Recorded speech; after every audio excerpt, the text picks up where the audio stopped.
Okay, so welcome back to the TAYLORMADE Podcast. I'm your host, Taylor. And today I'm bringing you episode 2. So for those of you joining us for the first time, let me just give you a quick recap as to what this podcast is all about. So as a creative person, I wanted to create a space for my friends, old and new, to not only be able to talk about their upcoming projects, but to have a safe space to just candidly talk about life and different things that might be going through, goals, and, everything in between. So let's introduce my very, very, very, very, very, very special guest for today. So my guest today is the incredibly beautiful, insanely special, smart, funny, greatest person in the world, my wonderful girlfriend, Jessica Llewellyn. Hi, everyone. Cue vomit. And Finley just tapped me. We also have Finley. Hopefully you can see him in the frame. So yeah, aside from being my girlfriend, Jess is an extremely talented RN. Finley's going to be interrupting the podcast a lot today. Finley, sit. Can you sit? Yes. Good boy. And You're you blocking lay my down. camera time. There you go. Good boy. So, yeah, she's an incredibly talented RN and a gifted singer. She plays guitar, piano, and she still has hearts wherever she goes. And, yeah. Isn't that true? I can sing, but I don't know words. It's true. She knows no words at all. So, Jess, Finley, welcome to the podcast. Before we get started, I just need to address the elephant in the room. As you can see, I'm no longer sitting in my green throne. I've been dethroned. So, if you look at almost any photo of Jess and I, hi! If you look at any photo of Jess and I am always on this side because Jess is convinced that she has a bad side, which I don't think she does, but... I do. Every photo... This is the better angle, so if anything, this is true love, is it not? Because I gave up my throne. I mean, what can you say? I get what I want. Not much. Yeah, there it is. All right, so today we're going to be talking about a couple different topics. It'll likely be a bit heavier than the previous episode. Will be a little bit less whiskey because Jess doesn't like it. But it's going to be great. We're going to talk about LGBTQ plus issues, what life has been like since we both came out, as well as what it was like growing up in the church and kind of what deconstructing has kind of looked like. So before we get into that, let's pour ourselves some drinks because that's what the show is all about. So today I'm going to be drinking from Bareface, which is, if you remember from last episode, my good friend Lucas purchased this for me, so shout out to you, Lucas. And as I mentioned, Jess is not a whiskey whiskey drinker, so she's going to be drinking Dinosaur. I'm a sour kind of girl. Yeah, so she's going to be taking that. Only beer I really like, so. It's true, so I'll take what I can get. Yep. So don't drink it, we have the cheers. It's a staple. Of course. Also, I don't know how much this cap.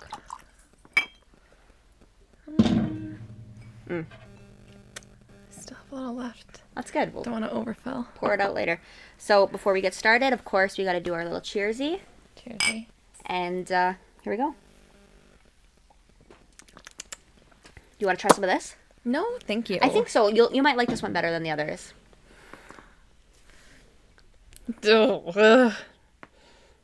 I don't think so. I think you will. It's nice. It's actually like... My toes are curling. Oh, I can't even get it in my mouth because it's burning my nostrils. Push through it. Ooh! No. So that's why she's not drinking this. Listen, if I had to, I would, but it's just not my favorite. It's totally fair. Yeah. More for me, so. What are you doing tonight? So you come here often? Or... So that's not how we met, but why don't we talk about... Yeah, okay. We'll talk about it because I have something to talk about. She is no game.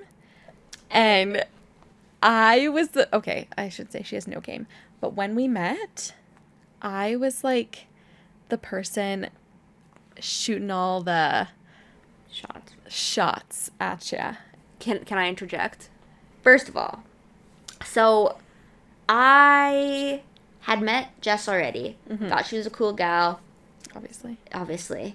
I saw her in her Crocs. My heart was changed. But I didn't actually You did think... see me in my Crocs. Yes, I saw you in your Crocs and I commented on it. Yes, that was the first time. Yeah. And you were playing beer pong and I kept trying to make you play more. I won. Yeah, you did. I did. Shout out to Tanner. Sorry, Tanner. Yeah. He's still butthurt about that one. But yeah, so like I had met her, but like that wasn't on my mind. I thought she was awesome, but my mind was kind of elsewhere at the time.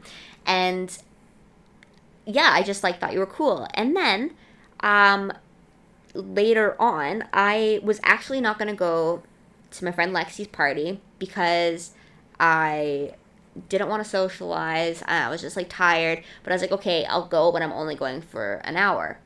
So I show up. Party had already started, apparently. But I open the door, and to my surprise, there's Jess on the other end, like, of the room. And again, I'd only met her like one time before this.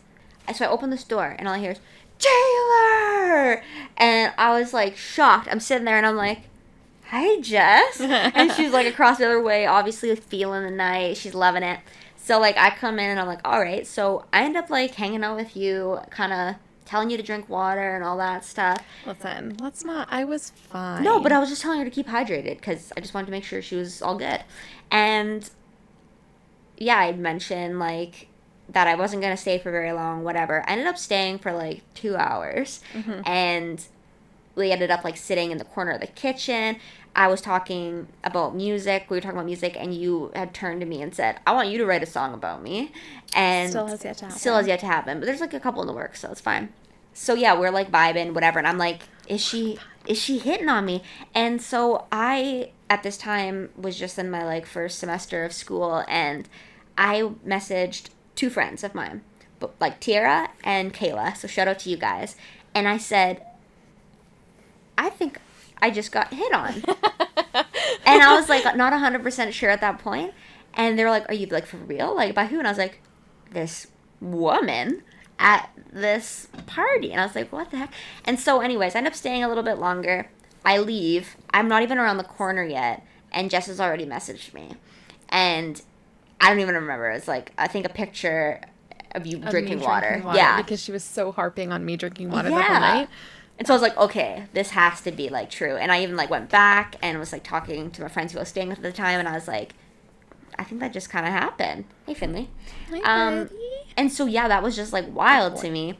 And then from there, like, we kind of chatted. At one point, she was working a night shift, and I stayed up all night talking to her on Snapchat about, like, just, like, literally Snapchat chat. We don't, like, Snapchat at all. So, I like, never use it. So weird. It was so strange. Like, literally just messaging back and forth all night. And, like, I worked the next day. I think I had school the next day. Like, it was a nightmare. You did have school, yeah. So, that was kind of that. And then, yeah, we kind of, like, decided... well, let's get together. You wanted me to, like, teach you drums, which has never happened to this day. Well, we have a drum kit. We by do. The camera, so now this will happen. It'll happen. But, yeah, and it was just, like, crazy. Fast forward. Living in the house. Yeah, and our fantastic home with our dog just out of camera. Our Finley. Yeah. And it's, like, it is crazy because, like, the stereotype of, like... U-Haul lesbian. U-Haul lesbians. It's so us. Because, like, she literally lived with me after our first date. And it was very convenient. It was convenient. I was in between. It was kind of what it was. So. See, it's hard, like, when I work shift work, it's hard to, like, actually make time to see your significant other. So just living together made sense. And, I mean, yeah, you grind my gears sometimes, but it works. Most times. But it is what it is. And, all like, times. Going back to the whole game comment. Game.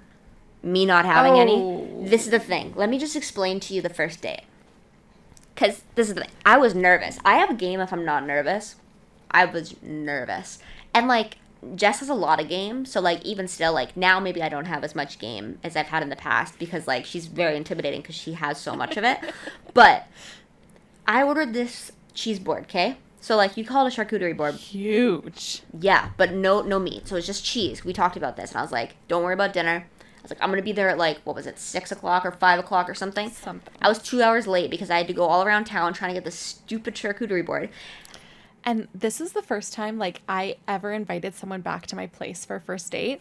And I was like, I am getting, like, played. Like, I'm getting stood up. Like, something's, like, whatever. end. But what happened is, like, so the address for this cheese board was fantastic, but the address to, like, pick it up on, like, the receipt was the person's house. So I, like, go to this person's house, and it's, like, sketch, knock on the door, and they're like, no, you want this building. And it's, like, 20 minutes away, and I'm like, oh, my gosh. So I'm sending voice recordings to Jess, just, like, screeching. She's, like, out of breath from all her running around. She's It's like, crazy. I'm coming. I went to the wrong address, but don't be mad at me. I'm still coming. And then I thought I got a friggin' red light ticket. I definitely flashed. I never got one in the mail, so that's good. But, like, all this craziness. And I pick up this cheese board. It is literally huge. Like, I have to walk down 124th carrying this thing.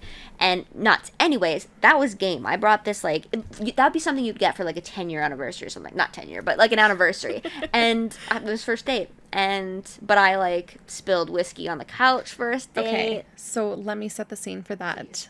Because I am very particular about cleanliness in my space. And at that time, I didn't have a table. What is that called? Yeah, coffee table. Coffee table. And we had to put our drinks on, like, the side of the couch. And she decided to put it on the couch cushion. And I was like, please don't spill. She's like, I won't spill. Fast forward. First of all, this was, like, your third glass of whiskey. Strong stuff. The 65.9 that I was talking about last week. Last episode. Go back and watch that so you can see. She spills it all over my couch cushion. Can't imagine doing that now. I'd probably get kicked out of the house. But first date, lots of leeway, so. I still had forgiveness. Yeah. So we were tipsy. It was like we had wine, everything. So you should have seen us. Set the scene. We're taking off this couch cushion. I'm peeing myself laughing. We throw it in the wash. It dries. It shrinks in the dryer. And it's not just any couch cushion. It's one of those ones that go out. It's like long couch cushion. Like my height. Like 5 feet. And then we had to put it back on the cushion. Taylor's inside of the cover, stuffing the cushion into the corners. Literally inside. We're, like, pulling it. She's falling. It was, like, such an ordeal.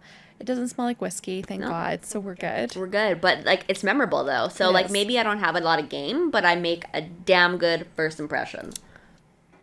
First impression that lasted for, maybe not good, but pretty great. It obviously worked. I'm here later. Living here with a dog, so it's good.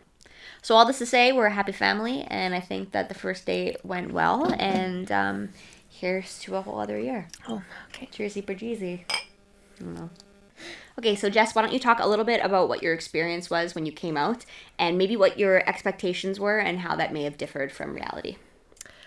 Right. This is an interview question. I tend to forget most of the questions in an interview, so I might need to be reminded. That's okay. But I came out, it's almost been a year now. I came out to my friends probably around this time last year, and then my family was in December. It was a great experience with my friends. Like, I knew they would be supportive of me, and I have a really good foundation of friends, so I wasn't too worried about that. There was one friend who's no longer in my life, but better have people support me than not. But yeah, so that was good. Like, they were really supportive, and I was really happy with that, and I'm happy to still have them in my corner and be supportive of me. But yeah, my family, a little bit of a different story. My brother has been great. Like, he's my best friend. And Shout out to Daniel. He would be drinking this whiskey with me if you were here. Yeah, love that boy. He just got into military. Congratulations. Sorry. Shout out Navy cadet. Something. Officer. No. He's an officer. Well, he has to graduate to be an officer. He's going to be an officer. I think. It's officer. Ossifer. It's Ossifer Daniel. Naval cadet in the Royal Canadian Navy. Is that how it is? Don't know. Anyways, so he was great. I came out to him before I came out to my parents, and it's actually quite funny because I sent him a picture of Tay. Like, I texted him, and he was like, "Oh, she's hot." I was like, "Daniel, you can't have my girl. Like, what the heck?" So that was really funny. Sorry, yes. Daniel. Yes, I do know that fact. So, so I went home for Christmas, and I was like so nervous. Like, it was producing a lot of anxiety just because my dad is part of the church, and my family is very religious, and that was quite like nerve-wracking. So sorry. So yeah, I was a little nervous, more so for my dad, just because of his like relation to the church. But anyways, we were all like sitting around the TV, like watching a show, and I was like, okay, I just need to do it, because I was leaving like in 2 days to come back here. And I was like, okay, I just need to do it. And I like sat down and I put my phone to record, because I wanted to just remember that moment, because I knew I wouldn't be able to like remember it for myself, just because of how my head was. And I was like, I just have to like tell you something. And I just told them. And initially like the conversation was really good, and they were like fine with it. And then obviously they had time to process it after that night. And it's taken them a while. I don't really know where they stand right now, because we don't live in the same province, and it is hard to communicate what we think of the whole topic. And I try to just avoid it in general. Yeah. But yeah, like I thought I would be more worried about my dad, but it's my mom who's been a little harder to kind of get a read on.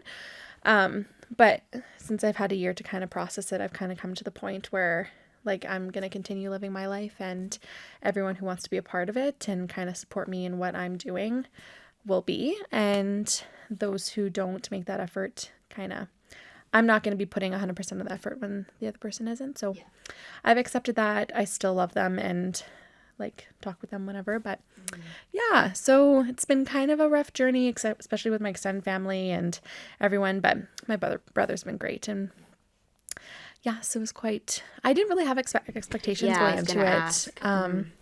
It was kind of just spur of the moment.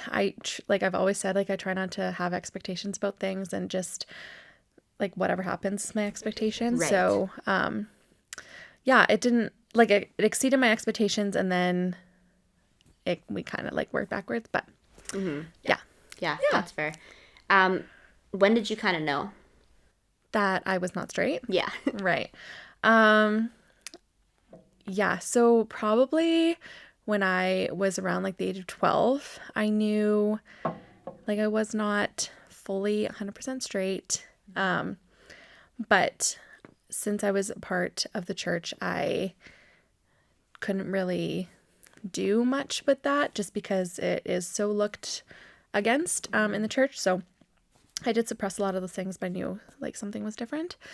So yeah, it didn't really start exploring, I guess you could say. I hate that word. Yeah, the worst. Until I moved out at 18 and could kind of really come into my own identity and see the world. Yeah, from out of my parents' reach. And they see it as a bad thing, but here we are. But yeah, so I've had, 6 years living out on my own, and kind of have become my own person and explored what I love. So yeah, because your family is in Ontario, and yes, it's actually crazy because of all the schools you chose to go to or apply to, Red Deer was the only one, right? Yeah, so I did apply to this one school in Lacombe, Alberta, that was doing a collaboration program in Red Deer, but that fell through or something. So I was like, oh shoot, what am I going to do now? So I was like, might as well stick with the same province. And I applied to the one school and got in, and here we are. Moved here. That's crazy. Everyone's like, why'd you move to Red Deer? I'm like, that's why I don't live there anymore. Yeah, exactly. Although you only moved to Edmonton, so I don't really know how many steps up the ladder it is, but Edmonton's not that bad. It's not. Okay. No, it's not. It's not. It's not. It's better than Red Deer for sure. So better than Red Deer. We're stepping up the ladder. Yeah. Right. Yeah. Okay, crazy. Yeah, that's always so wild when I talk about your like how you got here to anybody. They're just like, what are the chances? And like we met through a mutual friend, Lexi, shout out. She already said she's gonna take that. Credit for getting us together and run with it for the rest of her life. So, I mean, yeah, kudos to you. But yeah, it's just wild that how it all kind of happened. And even when our paths kind of crossed, it was at a cross point for me. And it's actually crazy. We'll talk about it a bit later. But, you came to church with me before there was even any interest there or that like you knew about. And it's just, crazy how time kind of worked out. But so I guess for my kind of story, I've been out for with my family, at least for a few years, and it's been a bit of a journey kind of navigating, Bible college and dealing with all of this, and kind of having to face a lot under kind of difficult circumstances. But it's cool because through it all, I was, able to talk with my parents about it, and I was sketched. And the way that it kind of worked is when I first told them about it, it was something that I felt wrongly about, because that's all I ever knew, and all I wanted to do was get over it, which is just so unrealistic.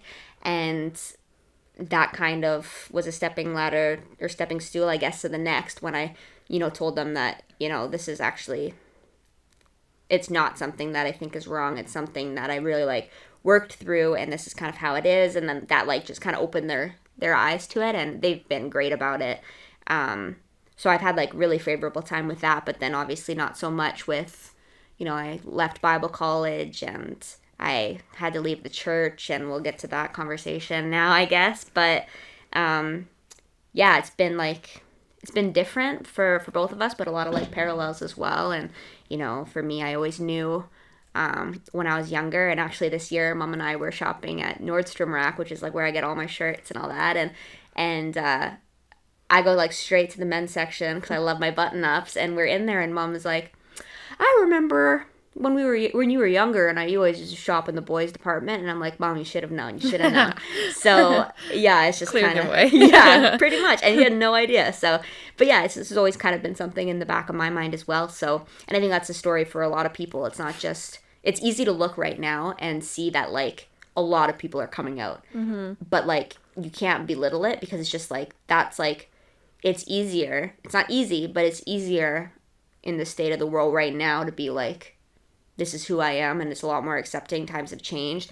And so it's not that people are necessarily doing it because it's a fad, but it's they're coming out of the darkness and out of that closet because it's more accepting. Especially now during COVID times, it's been almost 2 years now that we've kind of been in our own little quarantine huddle, and you're able to kind of think actually and have time to think about your life and whatever. Yeah. So I think now that's why a lot of people are coming out, just because they have had time to kind of think about it, and seeming more accepting and supportive and everything. So it's a really good point, because I think it's so easy to just stifle these kinds of things down when you're in your professional life, or you're studying at school, or even you're actively involved in church, where people are telling you this is not okay, and you take all that kind of noise away, and you get to just be introspective, and you get to just kind of choose who you communicate with. And you don't have to listen to those negative voices. You can listen to the ones that are telling you good and fruitful things. And I think that's a really great point.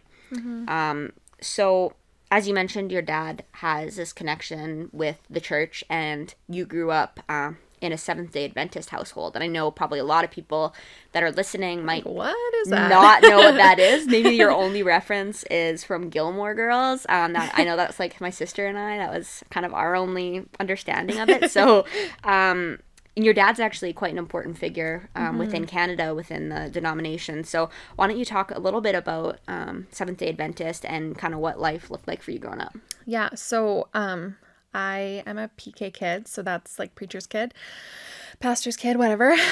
So I grew up literally going to church twice a day, 3 times a day sometimes, and was really involved in the church. My dad has always been a pastor, or kind of involved in the church in some way.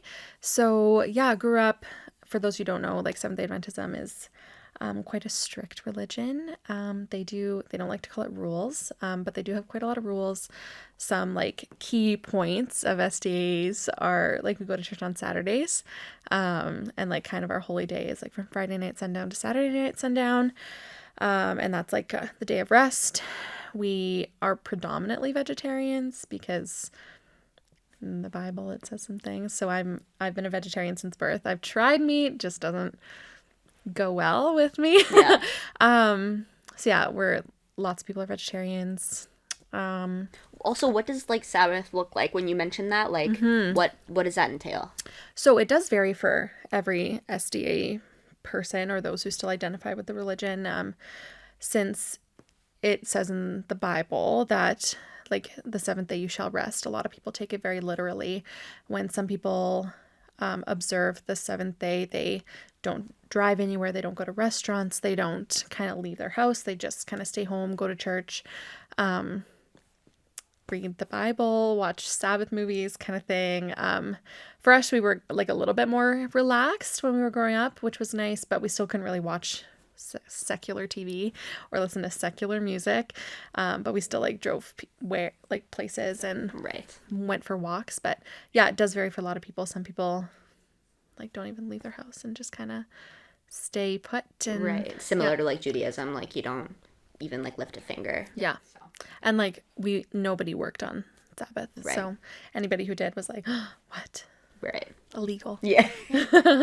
Yeah. So quite a lot of different things than most people would normally do in their faith. But So then I know like this year was the first year you dyed your hair, got your ears pierced or nose pierced. Like... Yes. That's another thing. Like a lot of Seventh-day Adventists believe that like your body shouldn't be modified. Like how God created you was how you're supposed to live your life. So the extremists like don't cut their hair, don't have any piercings, don't have any tattoos, don't dye their hair, wear I'm obviously not Seventh Day here. Yeah. Wear like long skirts, like wearing pants as a woman in church is very conservative churches, it's looked frowned upon. Right. So yeah, it's just very conservative. Yeah. Yeah, that's kind of the main thing. So yeah, this year a lot of things changed for me. Ripping off the Band-Aid all at once. I literally, so what was funny is because my brother got his ears pierced before me. So I was like, Daniel, thank you for paving the path for my rebellion, kind of. So he got his ears pierced. I got my ears pierced. I got my nose pierced. I got a second ear piercing. Came out, dyed my hair. Like it's just been a year doing quite a lot. Yeah. So it's been a lot of change. So. Yeah, that's quite different even just to, you know, my upbringing or obviously like I said, like I mean my mom has tattoos, we all have tattoos and like yeah, it's just a crazy thought to not even dye your hair. Like that's not anything that I ever thought of growing up. So it's interesting to see those kind of parallels. Well, it's just like sorry for interrupting. No, go ahead. It's just like growing up in the church, I was conditioned to just like follow the rules kind of thing. And it's been quite the journey to think for myself in my own actions and coming to terms with this. I'm just like, why does it matter if I have tattoos, if I have piercings, if I dye my hair, whatever, if I like girls, like why does that matter in my relationship with Jesus if that's what the church is all about and that's what it's founded on? Like why is that just a big deal for people to see past? And it's taken me a while to kind of realize that, but I'm just kind of going with the flow and doing what I want and loving him along the way. So. So it's interesting because I wanted to mention, you had mentioned the skirt thing. And it's funny because I remember I'd already met you at this point, but we went out for dinner at Fabulous with a couple of our friends, and you were planning on coming to church the next day. And I was like playing drums at that point and all that. And so I had mentioned like, you know, I don't know how much longer I have at this church leading worship because inevitably I'm going to be coming out publicly and I know that's just not going to go well. So you and Lexi came and but before that when we were at Fabulous, you're like, well, like, what do I wear? Like, do I wear, like, a skirt? And I remember, like, laughing at you. And I feel so bad about it now, kind of, but also not at all. Yeah. But it was just, like, I was like, are you serious? Because I'm, like, in my mind, I'm, like, even just, like, you didn't look traditional to me in any way. But I was just like, that is, like, your idea. That's crazy. Well, because, like, when I went to church, it was like a fashion show for people. Like you were to look your best, you were to dress to the nines. So that would be skirts, dresses, heels, like crazy. You were all out. That was at my old church. And then when I went to another church, it was like more relaxed, like more chill, like jeans, because they were trying to reach people outside and Right. kind of bring them in. So they didn't want to show up in like, I don't know, dresses and skirts, and nobody would want to come in. So I didn't know what to expect because I really hadn't been to a non-Seventh-day Adventist church like that many times on an actual Sunday. So Yeah. I didn't know. Yeah, I felt so bad after. I was like, oh, I thought you were kind of joking, but no, you weren't joking. Can I just say something? Crocs have always been a staple in my life. Put it up so the camera can see, because I don't know if they can. Can you see? Yeah. Nice and yellow. I have multiple pairs. I have work Crocs. I have fuzzy Crocs. I have normal Crocs. Now Crocs are coming back into style. But I have always been in style. You have always... I have always been in style. Hold on. No. You've not always been in style. You've always worn them as your style. They're coming into style. You were not always in style. I got style. You got style, baby.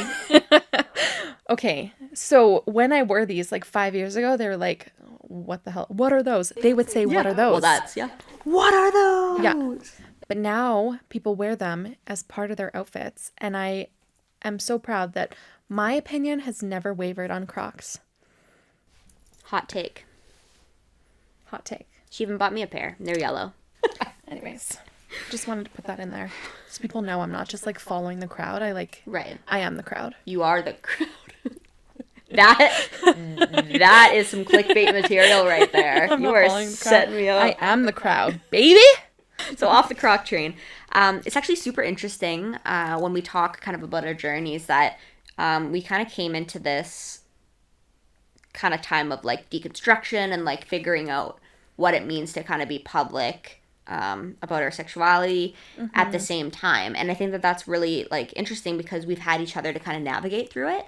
So yeah, it's been like really interesting that like all these different things have kind of come into alignment. And even just like I said with the deconstructing, like that can be a scary task. And even like it's scarier when you're facing it alone. And so the fact that we've had each other to kind of bounce these ideas off of, or like we've been able to be real with each other about what we're feeling or what we're like trying to navigate through. And I mean, that's a continual thing, but I just think that that's like so important because I think a lot of people are facing this, you know, kind of deconstruction thing, and they are on their own, and they maybe rely on like podcasts and stuff. And like, I'm not saying mine, but like for me, what was that one? Rhett and Link?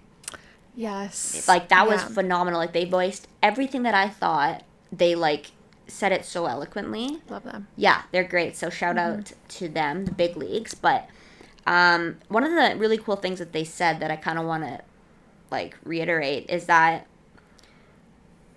like people look at deconstruction as this like plague on the church, and like it really isn't that. For some people, they're deconstructing it down and they don't want to have anything to do with Jesus, and like that's okay.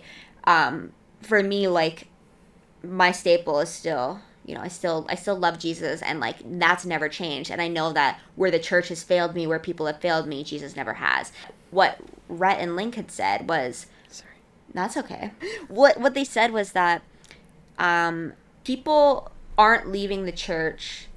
They're not like leaving Jesus when they leave the church, but they're leaving the church because they don't see Jesus in the church. And I think that like putting all together what we're going through with navigating like our sexuality and all that. I don't want to say navigating because like we know who we are, and that it's not like really a journey, but it's just like navigating it in a world that is like so opposed to it. What is interesting is like I still love the Lord. I still love Jesus, and like I don't need to go to church to do that. And it's like when I've been at church, I've not seen that kind of love. I've seen a very conditional kind of love, and obviously not every single person. So I don't like, if we're watching this, I don't want like you to be like, oh man, I'm such a shitty person. But also like, do think about it. Like, is your love a conditional love, or is it unconditional? And I think that a lot of people in the church kind of use it as a guise, right? Like they use their faith and their ability to like judge people as a guise that they love us. But it's like, you're only loving us if we fit into the specific mold. And so, you know, it goes back to what you were kind of saying at the beginning. You have to cut some people out that aren't in support because like I was gonna say, you know who you are, but they won't be They won't be watching watching it anyways. But like, really though, like no shade, but like all the shade, all the for shade, sure. Because it's crazy. Like it just shouldn't matter. And like I don't understand why the church has such a focus on this one issue. Like if you're gonna look at this as an issue, let's maybe examine all the other things first that like come before it. Like I just don't understand why this is a hill to die on. But yeah, it's kind of been interesting. Like we have a lot of like really candid discussions about, you know, where we are and what we maybe believe. And I don't know, like how has that been for you? You don't have to like get into like the nitty gritty, but like coming from where you've come from, how has that been kind of deconstructing and figuring these things out for yourself? Yeah, it's been a process, because when you grow up thinking only a certain way, to scale back and kind of jump out from that bubble and look at every other bubble has been like so hard, because I grew up thinking a certain way, like don't drink alcohol, don't have non-secular friends unless you're going to bring them to church, like only the opposite sex so you can procreate on this earth, don't have premarital sex, like all these like key things were ingrained in my head. And to like, I don't know, to not think about them anymore and think of them as just life has been hard, because it was like my identity as a person. I was so involved in the church. I was so involved in like church camp. Like literally I went to church school until university. Like it was my life. So to not, I still have like friends as part of like the Seventh-day Adventist Church for sure, but to like not have like that whole community and atmosphere as I had growing up was like hard to kind of come to realization. But it has been great. Like I still have a bunch of friends who are like still in contact with, but we like don't live near each other, so it's hard to kind of see. But yeah, just kind of, it's like bad, because I don't want to come from a point of like bashing the Seventh-day Adventist Church. For sure, yeah. Because that's not where I want to go. And like, I don't want to bash my family. I don't want to bash what they believe in, because everyone is entitled to their own like, belief and whatever.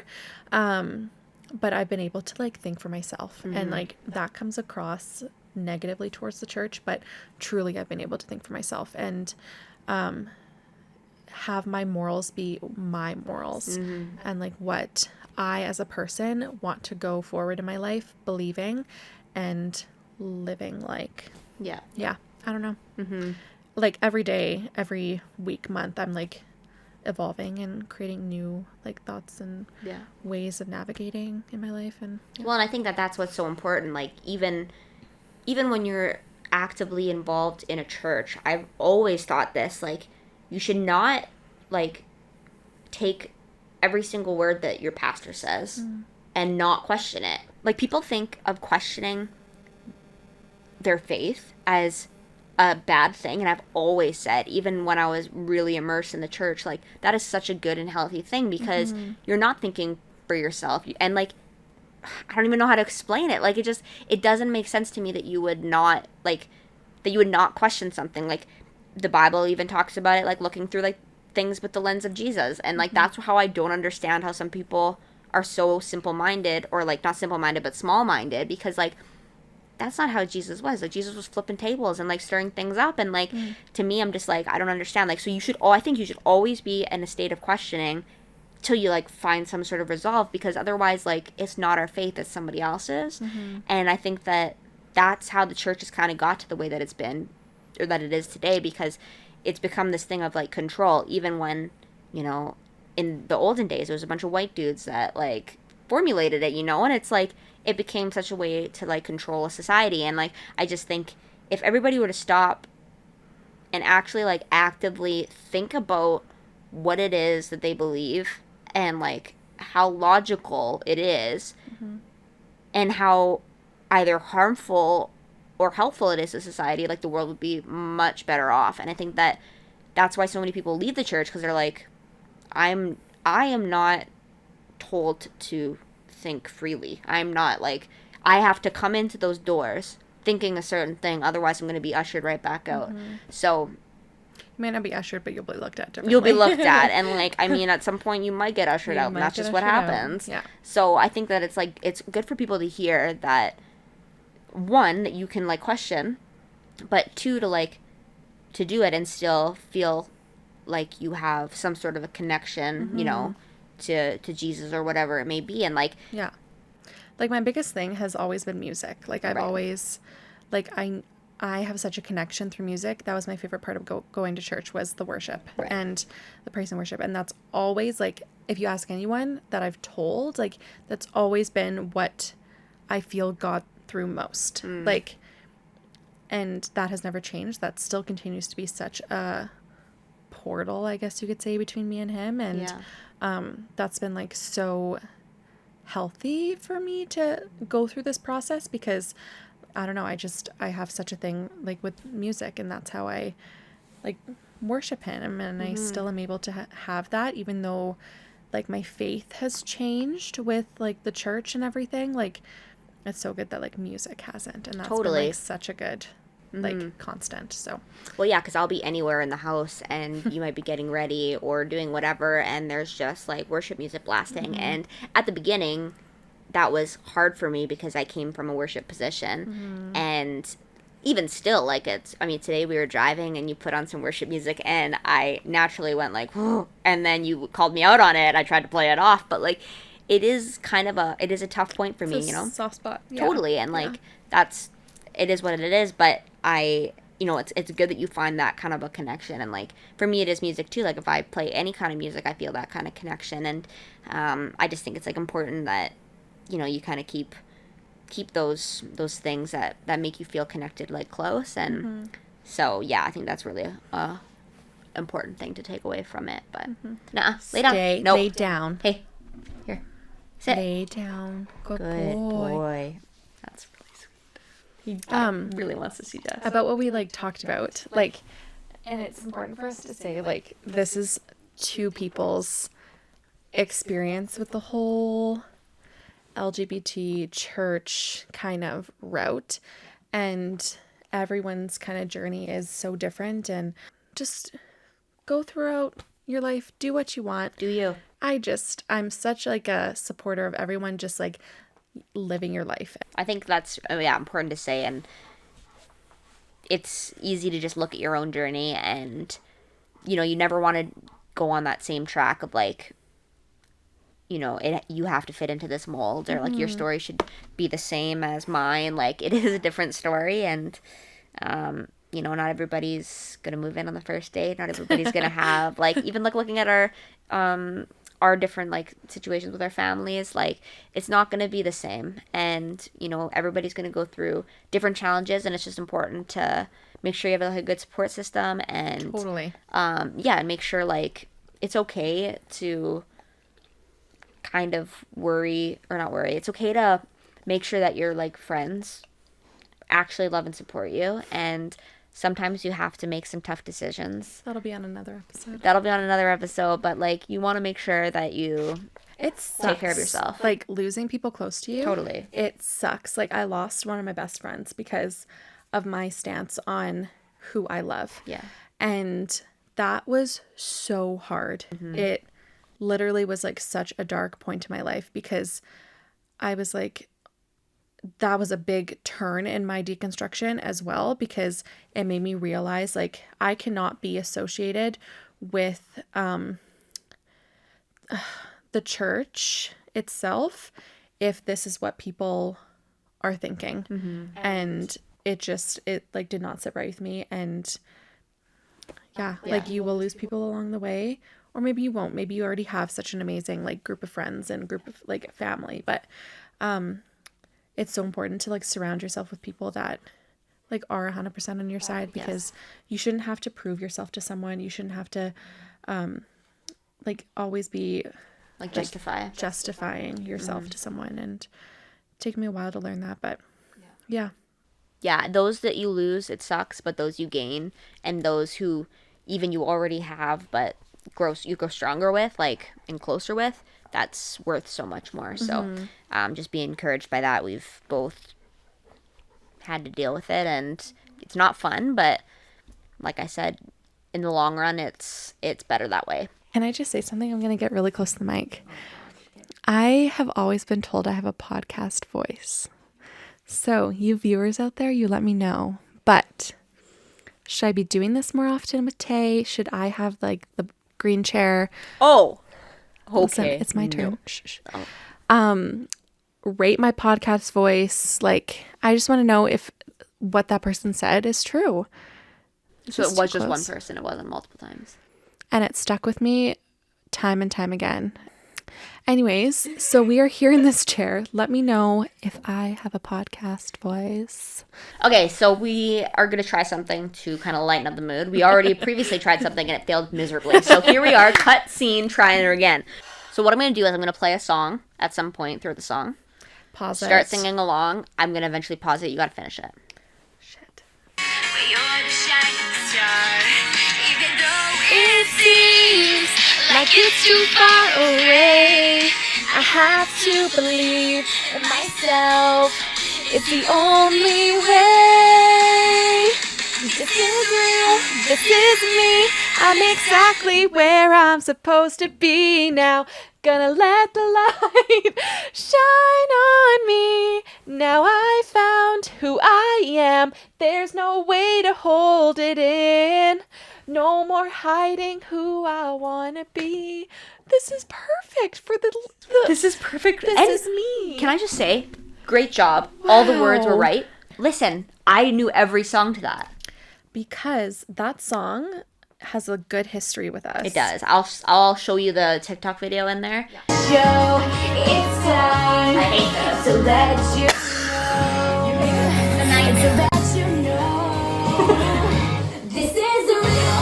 This is me. I'm exactly where I'm supposed to be now. Gonna let the light shine on me. It is my nightmare, and I'm That is living quite it funny. every day. So, but great job. You really killed it there. So That's not very funny. I'll wait till you kind of get it. If I was your boyfriend, I'd never let you go. Take a drink. That's all I know. of That's that the one. other thing too.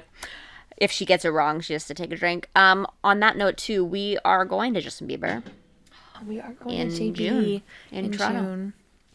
so that'll be Very great. excited. Dope. Anybody who knows me knows that I love the Toronto Blue Jays and Toronto Raptors, and I've never been to Toronto, and I've always wanted to go. So the fact that we're going to Toronto is amazing. But of course, the Blue Jays aren't playing. They're in Kansas or something during that time, and it's in June, so the Raptors aren't going to be playing. So that's. But we get to see JB. we get to in see his JB. home province. And I got to go to Toronto with the only person I want to go with. So, anyways, Listen, Blue Jays and Raptors will come eventually. eventually, it's true. Heart of worship, and it's all about you. Church camp. It's all about you, Jesus. I'm sorry, Lord, for the things I've made it when it's all about you. You're mouthing it, so I'm like looking at your Oh, lips. well, don't look at me. Well, you're making it quite easy. Okay. Listen, I love a good playlist. I didn't start listening to secular music till I was about 12. So there's two correlations there. What's the first song you listened to? So there was two songs, Give You Hell and Hot and Cold by Katy Perry. I remember it was a girl I went to camp with, Maria. Her iPod Nano had only enough space for those two songs. And I listened to those songs. And How big is this Nano that I can only have two songs? Listen, I didn't have one, so I had no idea. And I was like, oh my word, like that's a swear word, Give You Hell. And I like felt guilty listening to it. But You've come a long way, babe. Come a long way. Like those are the two first secular songs that I started listening to. So everyone's like, oh, throwback songs, like love these songs. I'm like, I'll get there. Don't know them, but hopefully I can sing the melody. Been a journey for sure. Yeah. There's a lot of references that. Okay, so we'll wrap up the episode on that note. Jess, been a pleasure. Finley, Nice. over by the water heater. It's been great. But no, I definitely want to thank you for just being transparent. And I mean, an hour flies by really fast, so I'm sure there's more we could talk about, but that can be for future episodes because everyone's going to say that you have a podcast voice and you're going to dethrone me permanently. So it's not going to be TAYLORMADE anymore. It'll be Jessica Made. Jessica Made, I guess. MAID. Made. Because you clean up after me. So, it's not true. Anyway, so do definitely thank you for coming on the podcast, for taking your time out of your busy schedule upstairs to come down here. But no, I'm just joking. This woman is busy. Dating a nurse that works 12s it's crazy. So definitely commend you for all that you do, and I'm thankful that you could make time in your schedule, even though you had to push back my dates a little bit. But with that in mind... Okay, I'm going to say, coming off nights, you're a different person, so I am making an excuse, but I came off days yesterday, so I'm a little bit more human. Yeah, that other day was just, it wasn't gonna work. It was a write-off. Yeah. So, yeah, usually it'll be every 3 weeks that a new podcast episode will air, but next week... because of the way that we had to push it, I'm going to be having another episode. So that's October 27th. And I'm going to be having a pal of mine. I won't say her real name yet, but Radio Brain. She'll be on the show. And we're going to eat a bunch of donuts. We're going to talk about mental health. And we're going to do a little bit of some music as well. So you won't want to miss it. So that's next Wednesday, October 27th. So tell your friends, subscribe, or whatever else. And but... thankful that you could be here, and when the camera shuts off, you can go back to just being annoyed at me, and it'll be great to go. Just joking. Okay. It's not true, but I'll see you upstairs. So. Yeah. Okay. So tune in next week, and it'll be great. Thanks for watching.